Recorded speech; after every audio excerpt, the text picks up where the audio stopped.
Hey, how's it going guys? Welcome back for another TOS video. So this is the battle you've all been waiting for, floor 30, and notice we have Glocks as the boss. So pretty much my team setup is something that you have been waiting for as well, for me to feature this Origin of Demon Azazel. So I featured Mastima not too long ago, and then now we have the all-awaited. You guys want me to play this so badly, so hence I actually pull this off pretty nicely using this Azazel team setup. Right, so you can see here first battle is really very hellish. We have Fusion Damut here with 4 turns of attack debuff together with Weathered Runes and Enchanted Shield. So you can see it's a very crazy first round. So notice right from the start I actually built up Enchant Water there is actually to prep the offensive part of this team. So once the attack debuff goes off, I plan to just strike it down with just one hit. Right, so you can see here off it goes, the debuff. So what you want to do here is pretty much just heal up first. That's most important because notice my team setup is very offensive with no leeways to heal. Alright, so we have Cassandra here as well as Wenzong. And then notice I brought in this this whale card, the Gretchen's fusion partner.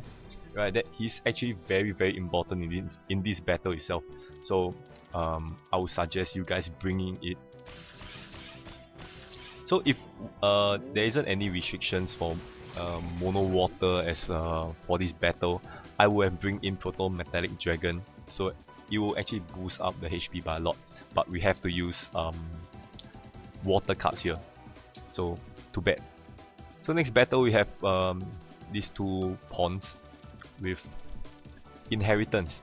So notice I went for the single attack on purpose to actually strike down the water pawn so as to prevent him from attacking me. And then notice the second pawn is actually on CV3, so I was thinking, okay, no issue, we can actually take this down in the next 2 turns. So with this, you can see one spin actually control the amount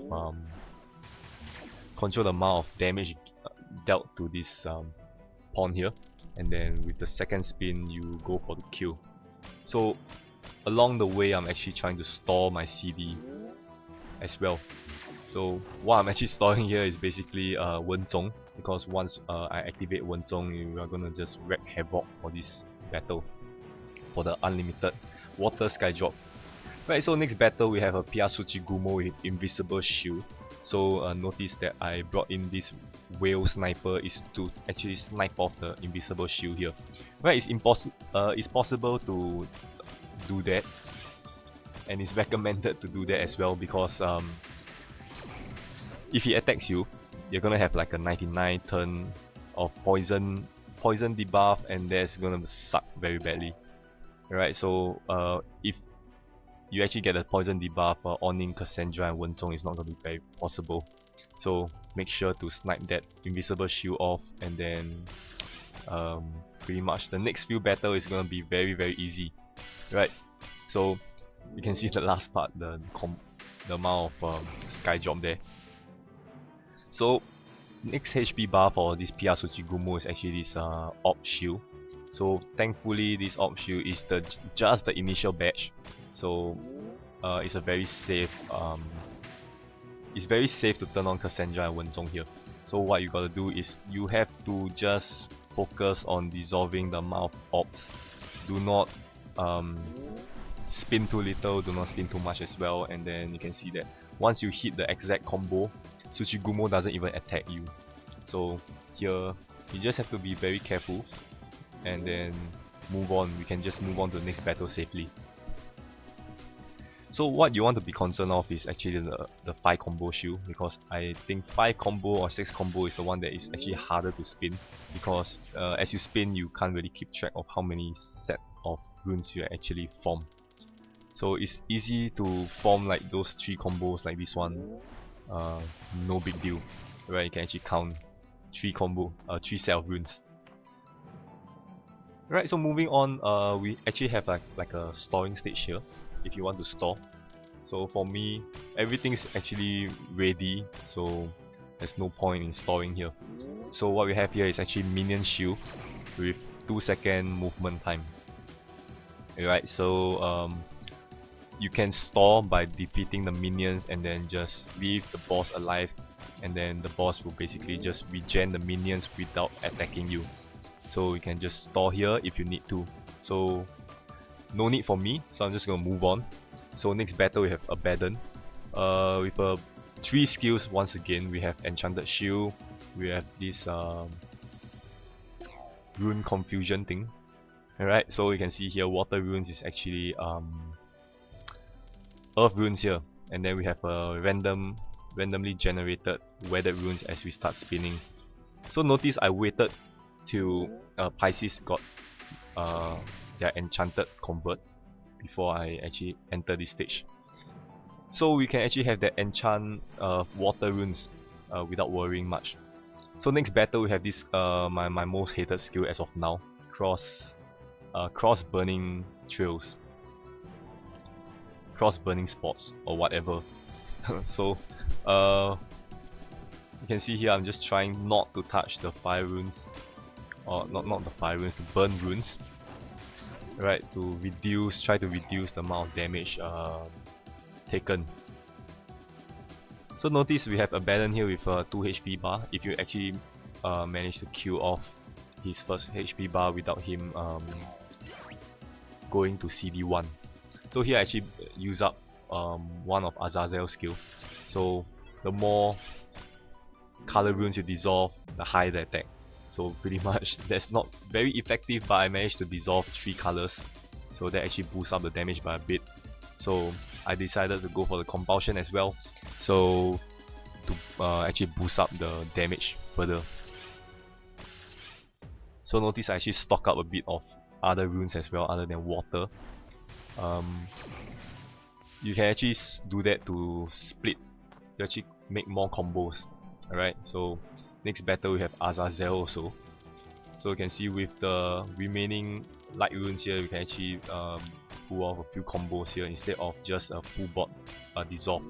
Right, so 11 combos with Wenzhong and Cassandra on. You can see that we actually barely made it. So we have a very tanky Azazel mini boss there. So moving on to the boss. So you actually have a 7 battle here for the last floor 30. So Glocks, I'm not surprised as the boss. So we have a 5 color shield, pretty much a 5 color shield EX, I would say. So we have 5 colors, and then with every color missing, he's gonna deal an additional 3000 damage, right? In which he did an extra 3000 damage because I missed out that fire rune there, and then we gotta go for that one more spin. We have one more try here, so it's actually a very scary spin here. So one failed spin, and then we can say goodbye to this stage again. So you can see I managed to do a bit of a stacking here, and then we can have a few more water runes as sky drop, which is very good. And then you can see barely made it once again because that whale sniper card isn't doing much damage here because it's just there for that Tsuchigumo stage. So next battle here is actually scared me a bit. So you can see that skull there. So basically what is Glock's second skill is a very simple skill. So once he attacks you, he's going to cast a debuff, and then you pretty much die in 6 turns.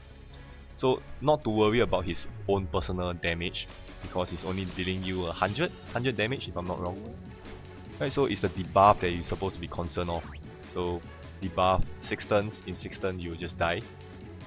And then you don't have to worry about your HP for now because of his own damage. He's only dealing 100 damage, so just focus on killing Glocks in 6 turns.